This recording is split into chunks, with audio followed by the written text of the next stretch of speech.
కర్నూలులో బస్సు ప్రమాదానికి కారణమైన బైకర్ శివశంకర్ ఓ పెట్రోల్ బంక్ లో పెట్రోల్ పోయించుకుంటున్న సీసీ కెమెరా దృశ్యాలు వెలుగు చూశాయి. ఆ సమయంలో అతడు మద్యం మత్తులో ఉన్నట్టుగా అనుమానిస్తున్నారు.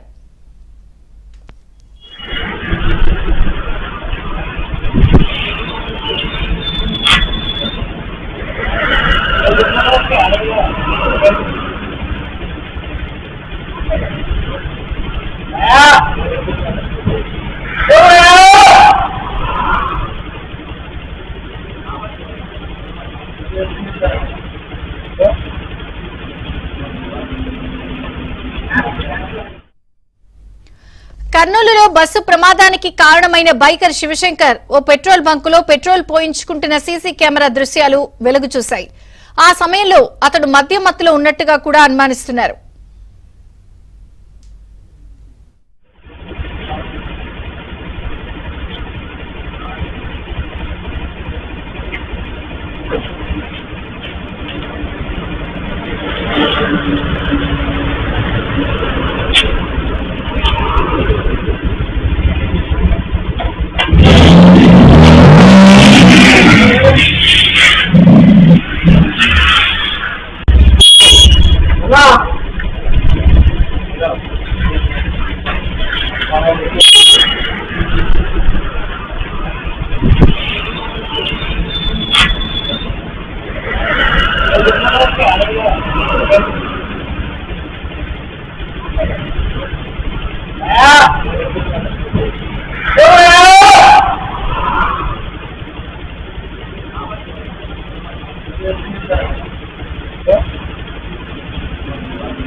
కర్నూలులో బస్సు ప్రమాదానికి కారణమైన బైకర్ శివశంకర్ ఓ పెట్రోల్ బంక్ లో పెట్రోల్ పోయించుకుంటున్న సీసీ కెమెరా దృశ్యాలు వెలుగు చూశాయి.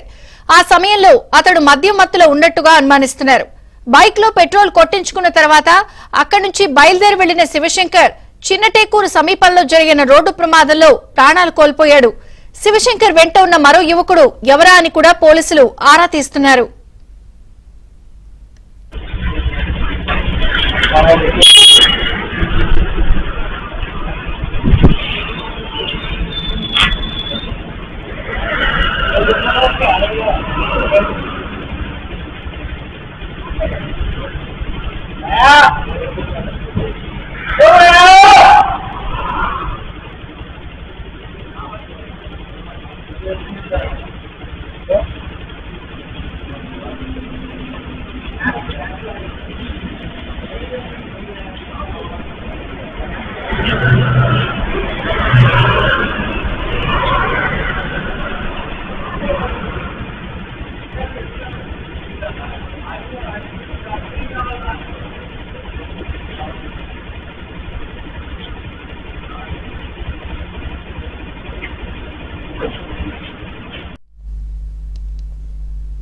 కర్నూలులో బస్సు ప్రమాదానికి కారణమైన బైకర్ శివశంకర్ కి సంబంధించిన అనేక విషయాలు వెలుగు చూస్తున్నాయి.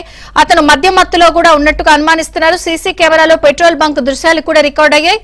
వివరాలు సుంకన్న అందిస్తారు. సుంకన్న,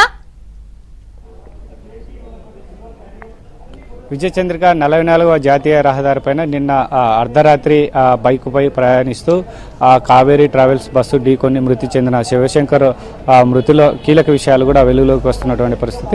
ప్రమాదానికి ముందు శివశంకర్ అతని ఫ్రెండ్తో పాటు కల్లూరు మండలం లక్ష్మీపురం సమీపంలో ఒక పెట్రోల్ బంక్ ఉంది. ఆ పెట్రోల్ బంక్ దగ్గరికి వెళ్ళి 2 గంటల 22 నిమిషాలకు పెట్రోల్ కొట్టించుకునేందుకు వెళ్ళి అక్కడ పెట్రోల్ ట్యాంకులో వేయించుకున్న తర్వాత ఏదైతే జాతీయ రహదారిపై వెళ్తున్నటువంటి క్రమంలో అతను చనిపోవడం జరిగింది. అయితే అతనితో పాటు ఉన్నటువంటి వాళ్ళ ఫ్రెండ్ ఎక్కడున్నాడు, అతను ఏమయ్యాడు అనే దానిపైన కూడా ఇప్పుడు అంతా కూడా చర్చనీయాంశమైంది. అయితే పోలీసులు కూడా ఈ సీసీ ఫుటేజ్ వెలుగులోకి వచ్చిన తర్వాత దాన్ని క్షుణ్ణంగా పరిశీలిస్తున్నారు. ముఖ్యంగా శివశంకర్ వచ్చేసి కర్నూలు నగర శివార్లోని ప్రజానగర్ కాలనీలో నివాసం ఉంటున్నారు. వాళ్ళ కుటుంబ సభ్యులు కూడా నిన్నటి నుంచి అయితే వాళ్ళతో ఈ ఘటన పైన కూడా విచారణ చేపడుతున్నారు. అయితే ఇతను శివశంకర్ వచ్చేసి డోన్లో మైనింగ్ దాంట్లో కార్మికుడిగా పనిచేస్తుంటారు. సో అక్కడ పని ఉండడంతో బైక్ పైన మేము వెళ్తున్నానని కూడా చెప్పారు. అయితే అతనితో పాటు ఉన్న వ్యక్తి ఎవరనేది మాకు తెలియదు.